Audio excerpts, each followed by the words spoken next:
Welcome, everybody. I'm Rachel Sicilio, and I'm the marketing coordinator here at Recruiting News Network. I just want to say thank you for joining us for our first RNN Upfront meeting, targeting TA and boosting your brand in 2022. Just a few housekeeping things before we begin. The webinar will be recorded and sent out after this if you want to share with your colleagues or watch it again. There will be time for questions after the presentation. Please submit any and all questions, as I'll be monitoring the chat while the webinar is going on. I'm going to hand it over to the CEO and founder of HireClicks, Neil Costa. Thanks so much, Rachel. Really appreciate it. And I am going to do a couple things. One, I'm on the webinar today with Martin Burns and with George LaRocque. So, George, we were seeing your face, but now we just see a very still image of it. There you are. Awesome. Awesome. Very cool. Well, the three of us today are going to talk through, what we consider, a really interesting opportunity for TA technology and TA vendors in this space. I'm going to give you a little bit of background. If you're not familiar with HireClicks, we're a recruitment advertising agency. We also provide, consulting services, and Martin has been a customer and now an employee for quite some time. And I'd say, what do you think it was, Martin? Like 2.5 years ago? It's 2021. I mean, time is weird, but I think like almost 2 years ago, I guess. Yeah. Around this time of year, actually, we started talking about it. Yeah. So we're basically going to give you a little bit of background on RNN. We're going to, hand it over to George and talk about, maybe the opportunity in the industry and why it might be a good idea to work with RNN. And then we're going to walk through some information about the audience that we've built. So history, kind of place in the market for RNN, and then we'll just walk through the site and some of the opportunities that we have for partners. Does that sound good, George? Sounds good. George says yeah. Sounds good. So, we basically, I've been in the industry for a long time at Monster prior to this and My Perfect Gig, and then started HireClicks about 11 years ago. We've definitely familiar with the news outlets in the industry. And, I think that there's some merit to, there was some merit many years ago, probably like 7 years ago, I bought the domain Recruiting News Network, because I think that, one of the things that we were seeing is that there's a lot of the news is kind of the same and the voices were the same. And so I had this idea of like creating a true news network with a broad perspective. And although we bought the domain many years ago, we really didn't have the time or resources to execute on it. But as Martin said, about 2 years ago, the end of 2019, we started talking very seriously about it. And I think it was Thanksgiving, that year that we said, okay, we're going to launch on February 2nd. And we basically pulled it together and built what we consider a new media property for the recruiting and talent acquisition industry. So, I mean, that's kind of like what we started, and our goal was to, introduce new voices, to introduce a new type of news for the industry, and really create something that's fresh. For sure. So, and that's sort of the genesis of it, and part of the goal, at least from my perspective, is I spend a long time as a practitioner, so I consume information from all kinds of media properties aimed at the industry, starting back in 97. The Fordyce letter in print back when before we knew again. Online media properties even. So going back that far and dating myself a little bit, one thing that I saw a lot of was a lot of niche focus, which is good. A lot of how-to-ism amongst the pieces that I was reading. So a lot of repetitive content, how to build your brand, and 5 different flavors of the same story, lots of the same voices. And while there's value in that, and it's important to have those kind of options available in a site, and we do offer that as part of our offering, I was missing out on a spot where I go to get labor information, what's happening. That's a bit deeper than simply the how-to, what's driving things, what's coming in the industry. What knitted together the people, the technology, the movers and shakers, the news, plus the actual kind of how-to pieces that again are important. And I find that kind of frustrating, right? And I'm someone who likes to, if I'm frustrated, if I try and solve a problem by doing something, taking an action. As a side note, that's why I spun up a Facebook group called Talent Product Plays maybe 5-6 years ago. I couldn't find answers to some questions I was looking for online. I couldn't find a forum, so I went and built one and kind of kept it growing and growing. But George helped me admin it. And so RNN, when Neil approached me and said, I want to do a new site and I have this idea and this property, and we talked about it a bit in the past, I was like, that's great, because I've always wanted this and this opportunity. So I went out and started looking around for what I was thinking about how we would structure it. Reached out to a bunch of my colleagues in the industry who lead global TA teams, who are current practitioners, and said, what's missing? What do you want to see as a practitioner? And baked in their feedback into the design of the actual site and the content. And we've kept growing it since then based on that kind of feedback and iterating and adding in more new voices and really listening to our audience, which I think is critical. We're not trying to force a model on others. Yeah. So that's sort of my genesis. So, and George, I don't know if we want to chime in about kind of the state of media and the TA and recruiting industry, or just kind of any thoughts on where we stand today and why your thoughts on RNN. Yeah, so I'm here as a partner and contributor to RNN, and most people might, depending on where you find me, you might see me as the guy that reports on all the money flowing into the tech industry here in our category. But my business is really based on providing advisory work and services into a big part of that is into the tech provider community. And my background is in going to market in that space. So having been early in at vendors like Brass Ring, employee number 10, and running global sales, running what became telemetry as a general manager there, taking them into the corporate market, and spending some time running global sales at Bullhorn in the staffing segment. So this is a really, let's call it, interesting time for marketers in the space, given everything going on in the world. But there are some constants that I try to help vendors get their head around. And I'm a data guy, so I don't, I enjoy opinions, but I make decisions based on data. So one of the things that I've been looking at for years, there's a content preferences report that's put out by Demand Gen and On24. And one of the things that they focus on every year is what are the consumption habits of B2B buyers. And this year, and this is a 2021, we've got the data from 2021, the top consideration for the consumption of content is trustworthiness. And that then the second consideration is having the source be from credible industry influencers. And the third is they like shorter formats. So that really, while the percentages have changed since 2017, the need for a trustworthy source, credible voices that are third party, that are around the brands that are being discussed, and shorter formats, that hasn't really changed in a very long time.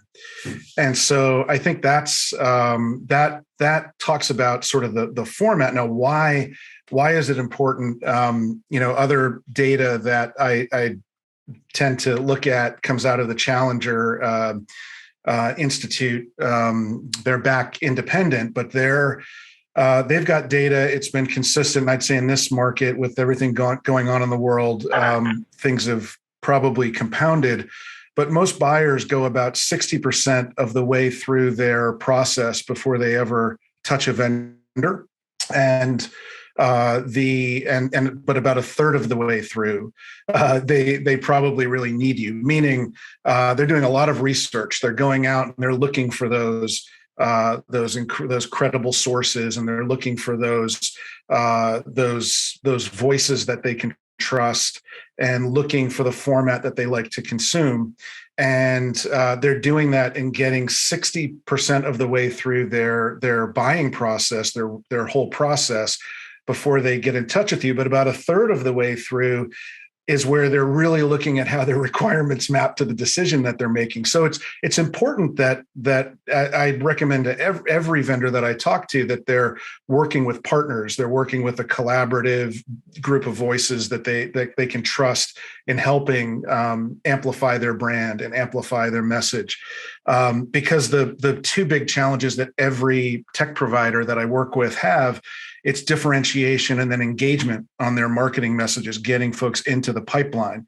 And I think with a property like RNN, you've got an opportunity as it's growing, both from a demand generation and a brand perspective. It's a growing network. It's increasing its share of voice.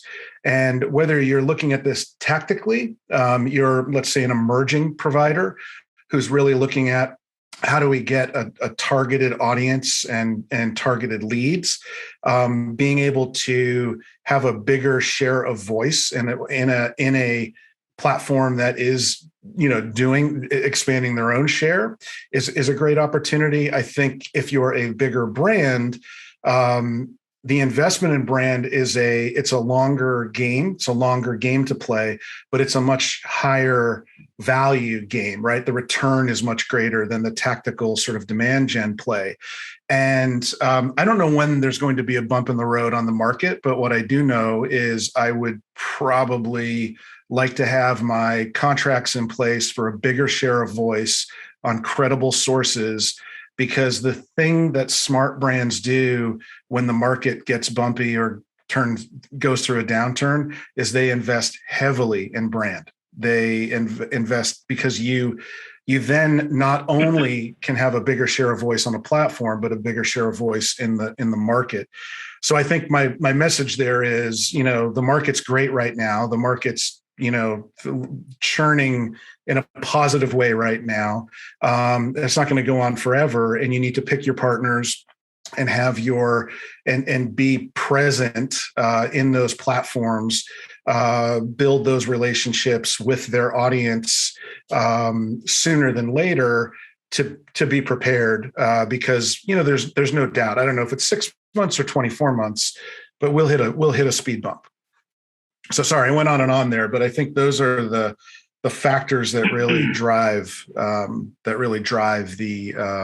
a decision to me, if I'm a marketing leader in a tech provider, why I'm looking at a strategy that includes something like RNN.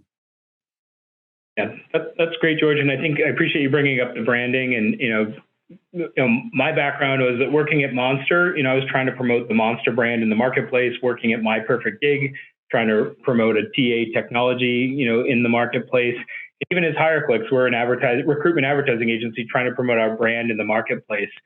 And that's really what the genesis of this, trying to create a media property that brings news and brings different perspectives. And Martin certainly has advocated for, we're seeing a lot of the same voices over and over. How do we create a window of opportunity for a whole new set of people that are doing amazing and interesting things?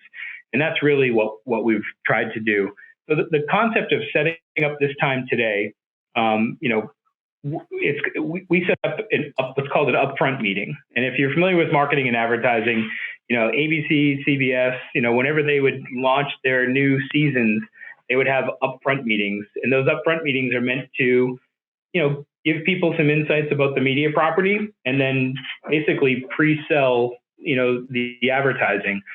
The way that RNN is operated, that we basically built the site without any advertisers and did that for a good solid 9 to 12 months, just trying to make sure that we had a very usable, friendly, credible news source. So we didn't allow any advertisers on for about 9 to 12 months.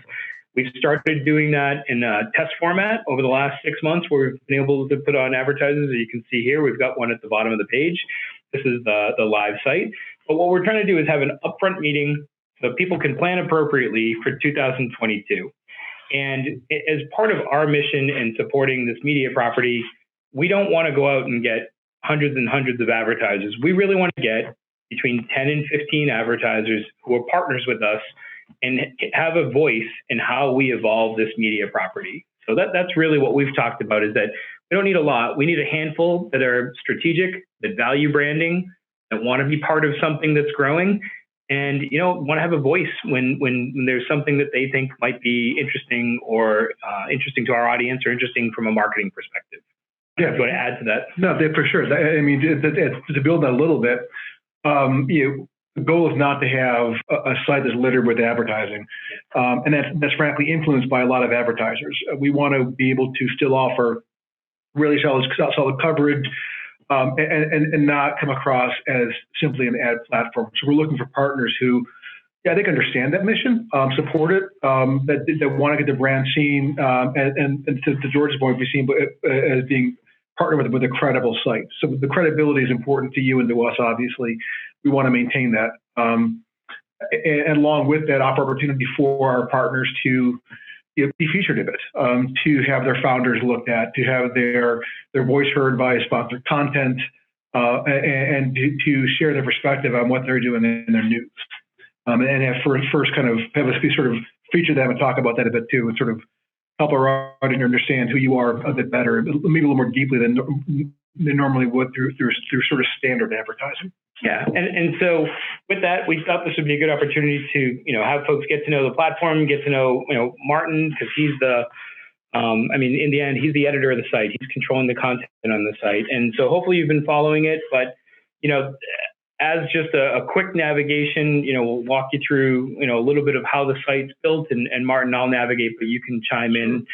We've got our headline news page, which has a significant amount of breaking content. One of the things we talked about was when people are hiring or people are firing, that's news in the recruiting world. And so we wanted to make sure that we feature that. The other section that we think is really important is to feature people in the industry. So in this particular case here, we're featuring a founder of Job Pixel, and we wanted to showcase that. In addition, what we've done is broken down the site into the overall breaking news, which is what you're seeing, versus technology specific news. The section that George is just a great contributor on is the money section. Figuring out where all the dollars are going, and it's been a very popular part of our site. Next, we have the people section. So we've got who we consider leaders. So we're featuring TA leaders. And again, folks that you might not typically, hear from and think about. So after that, you saw the preview of the makers on the homepage. And then lastly, one of our probably most popular sections is people on the move. So just we have a staff folks that are monitoring LinkedIn and seeing where people are moving from company to company, and just featuring some of those folks. And a lot of these folks are people that will turn into people that might contribute content, people that might be featured in content, et cetera. In addition to that, we've got the events page, right? Which is, we've got a team of folks that are out searching and featuring specific events. In addition to that, we've talked about, having preferential advertising treatment for certain client events. And then we've got a jobs tab too that's powered by Indeed. So that's kind of a little bit of navigation on the site. If I could take you over to, have to help me, navigate here for a second. Not sure if there's anything you want to add there, Martin. But.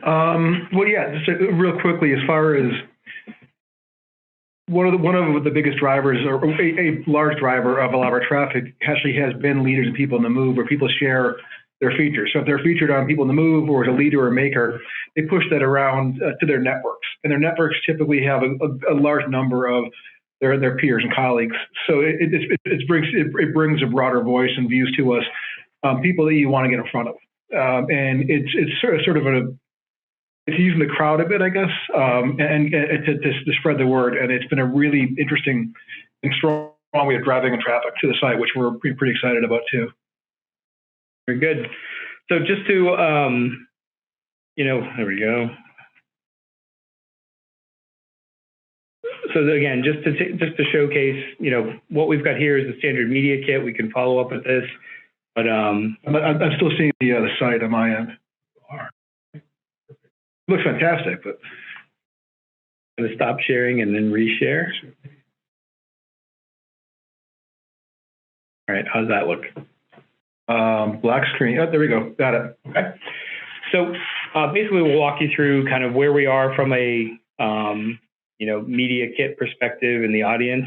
So this overall theme of global views on recruiting is really important to us. Again, we're launched in 2020, the newest media outlet, gaining traction.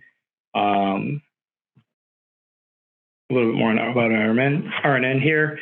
So overall, we've got about 5,000 users per month. We are doing a significant amount of promotion on LinkedIn. We know that we can address our audience and find TA leaders on LinkedIn. So we're doing a significant amount of advertising, but I think that the biggest part that we're seeing is that, the folks that are coming and visiting the site are coming back. I think that they're finding, when George mentioned at the beginning, this being a credible news source and something that people can trust, that's really what we're trying to build. And to add that real quickly, the TA leader reached out to me about a week or two ago and told me flat out that we are the only required reading for his team, which I thought was fantastic. I love that's what I want to hear from people, that they're following us and reading us, and they find value like that.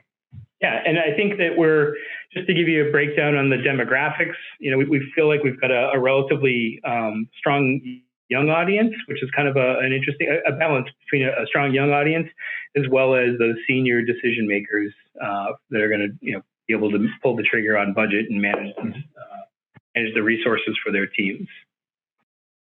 The focus is still heavily in North America, but we are seeing nice pockets of audience in Europe and Australia and New Zealand. And again, I think Martin's done a really good job to be conscious about bringing on some of those, building out content from some of those markets, and that way we can kind of continue to get reach in those places. As far as the types of opportunities that we're talking about when you become an RNN sponsor, we've got banner ad placement, like you've seen on the site when we were showing you that.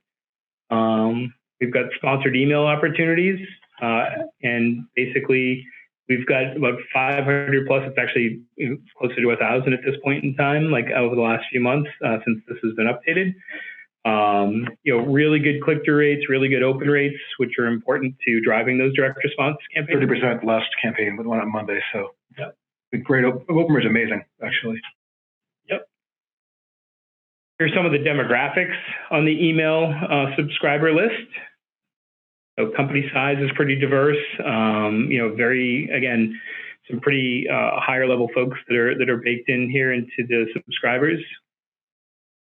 In addition to that, as we mentioned when we showed you the events page, we really are talking about trying to create, whether they're virtual events, whether they're webinars hosted on your site, whether webinars hosted on our site, part of the sponsor package would be being able to feature client, what we consider our clients' events on that page. And then in addition to that, we're talking about, having a hand in the type of content. Like clearly we don't want to have what we consider straight up salesy material, but I think that's, having the small group of sponsors partner with Martin on what type of content would be suitable for the audience, right? So the way that we're talking about building out the pricing is really effectively having, again, 10 to 15 sponsors for the entire 2022 year, and then building in a mix of each of these things that are customized for each partner's needs.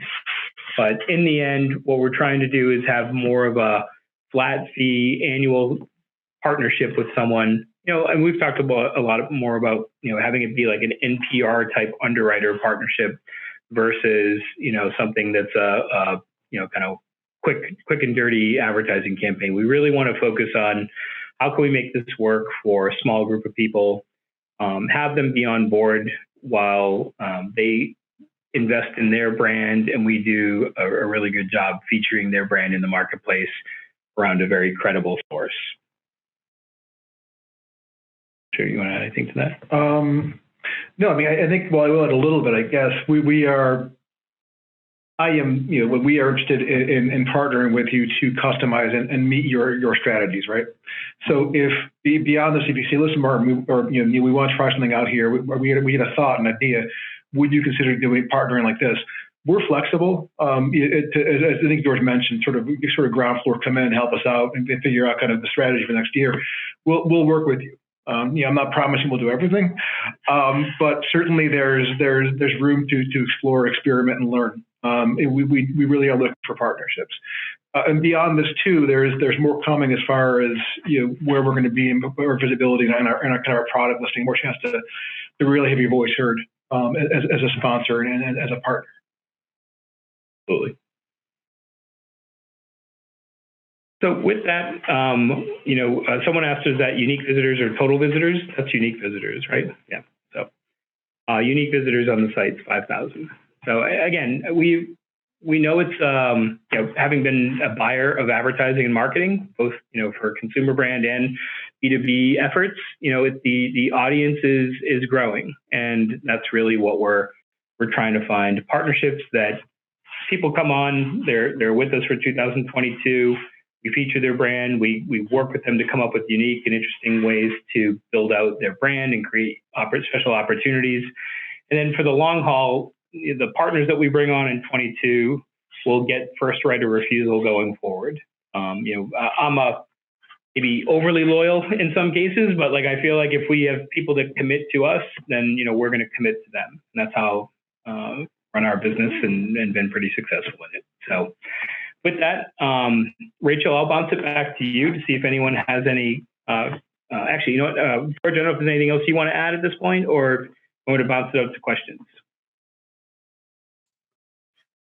No, congrats on everything. This looks really great. I think I've spent some time in the media space, and I think there's a real value to share something, which is I try to, the CMOs that I work with, I try to get them focused on what's the outcome, and the outcome isn't volume. The outcome is quality that they're all looking for. They're all looking for the right customers and the right conversions. So while you're building your audience, there will be more volume. I think, the stats that you shared around your demographics and the quality, that really stuck out for me. And I would just, if I were advising anyone who might be watching this now or in the future, I would say, I would be approaching this like an engagement opportunity, like an opportunity to tell your story, to influence the story that's being told, to engage the right people at the right time. And that to me is the bigger opportunity than, throwing cash at, sponsoring media, which there's a lot of that out there for volume. Yeah. Thanks for adding that, George. And I think that, I'll just say, between Martin and I, we've been in the industry for a really long time on vendor side of the coin, practitioner side of the coin in his case. And I think what we're very practical, and we want to just keep it really simple. I think that's what we're trying to do. And I think as Martin executed on delivering the news, I think that was really, how we launched this thing so quickly. We want to keep the interface clean, easy to use. We want to keep our business the way we operate and grow RNN. We just want to keep it, straight, upfront, and, we want to focus on finding solutions. So I think what you're looking at, if you think about RNN for opportunities, is just a straight up partner for your business. Right? Yeah, totally fair. We can do that. Keep it simple, right? That I can do. Yeah. So with that, Rachel, I don't know if you have any questions that you want to throw out for us, but we go. Yeah. Bounce it back to Rachel. Yes. So a few questions came in. The first one, do you normally approach partners to influence your content? I'm thinking polling users or job applicants for co-branded material. Want to take that one? In terms of guiding our content calendar, you mean? Is that the question, or? Just say it one more time, Rachel. Yep. Make sure I answer it correctly. That's okay. Do you normally approach partners to influence your content? I'm thinking polling users or job applicants for co-branded material. Yeah, so I think that we're open to that type of content if there's like client stories to tell.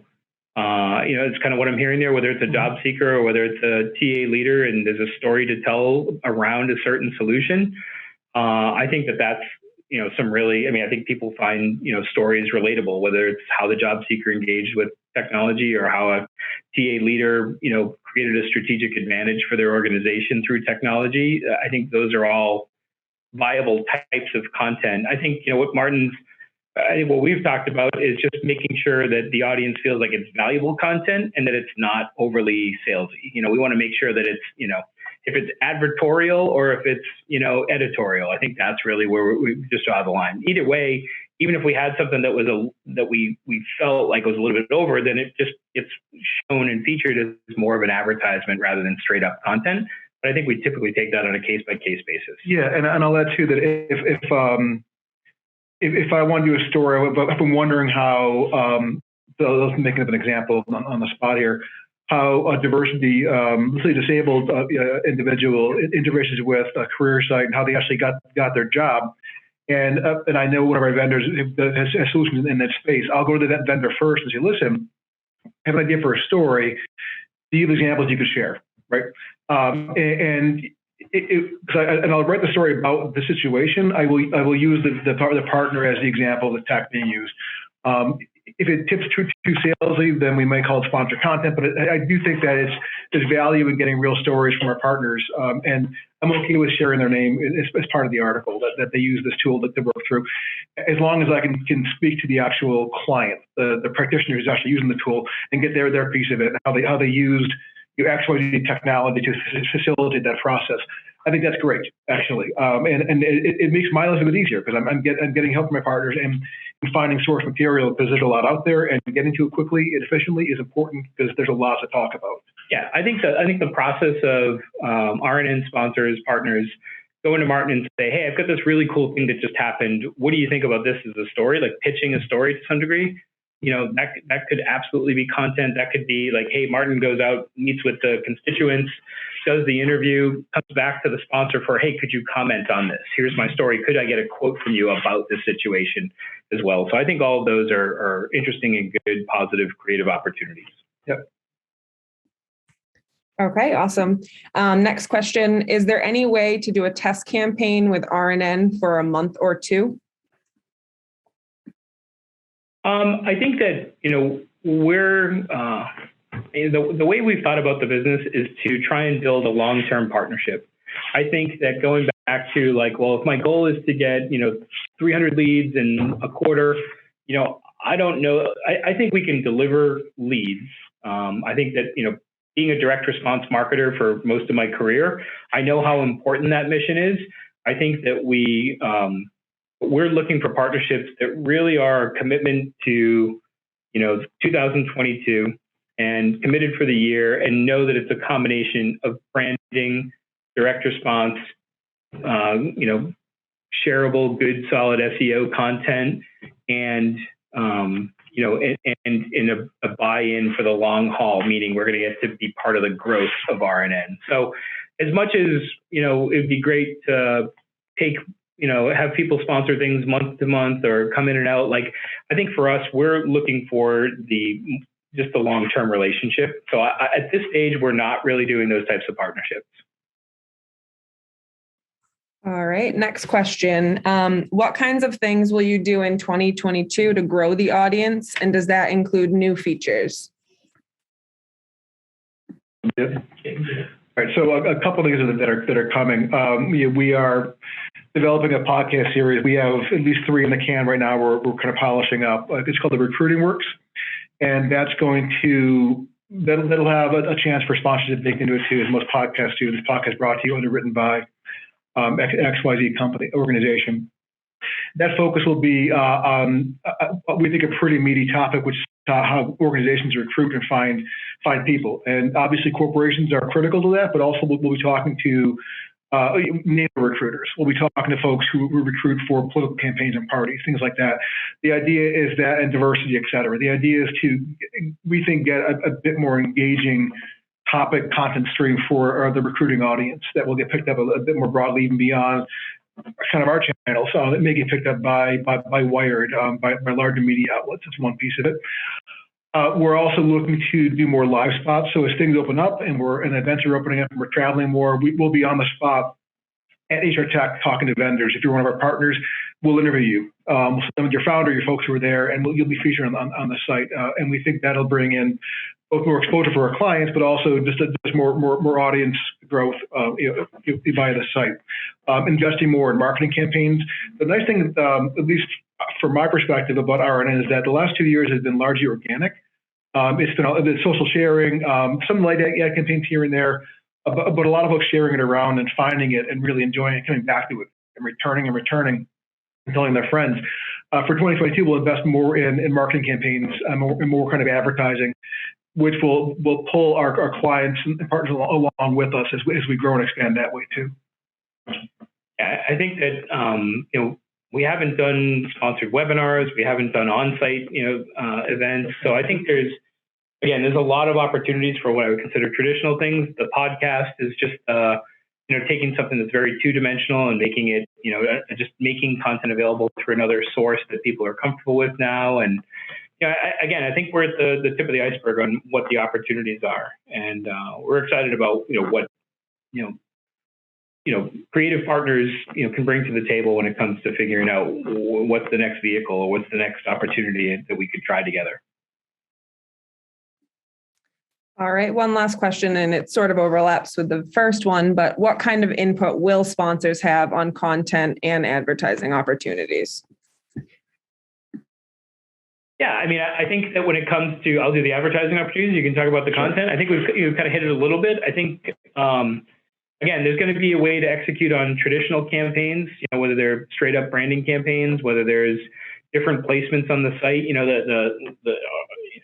We want to make sure that we're not overloading people with advertising, but I also think that we're also very open to trying new spots. I mean, meaning, we've talked about video on the site and how could we use video and where could we put, video ads and video content and video snippets and have pre-roll for that. So I think that there's just a lot of, we have a great creative team that's managing and executing on the site. And I think it's it's kind of a yes and environment. Like, yes, we can do that. And what else could we do? So I think that's really from an advertising and sponsor perspective. And I think that's the reason why we've talked about this model, is that we don't want people that are fly-by-night partners. We don't want people that are kind of just that aren't in it for the long haul. We can't have 50 or 100 advertisers that have that kind of influence and voice. We've set it as 10 to 15 is our max for 22. If you want to address the content side. Yeah, sure. So on the content side, we want to celebrate everyone's stories, right? We want to share good news. And if our client partners have news coming up or there's a merger happening or a new product coming out, let us know in advance. So we'll get it set up. We'll obviously go with your embargo date and then share that around our channels. And that's important to us. If something happens that's not so good news, maybe your site goes down, your career site vendor, and your site goes down for a week or whatnot. We're going to be a chance for you to talk to your audience and explain what happened and kind of tell your side of the story. We're not going to bury it. It's important news, obviously, but we're not going to hammer you. We're going to make sure that you share your side and talk a bit about here's what happened, here's how we addressed it, here's the plan for the future. But we're not going to take straight content that is not true. We're going to take content for our clients that we think is important to share around, but we're not going to be so influenced that we're pursued as being bought. There's that balance, right, of being a trustworthy source that shares news. And if we lose that perception, that damages, frankly, your chance to be tied to a trusted brand, to George's point. Very cool. Anything else, Rachel? Nope, that's all the questions on my end. All right. Any parting words, Martin?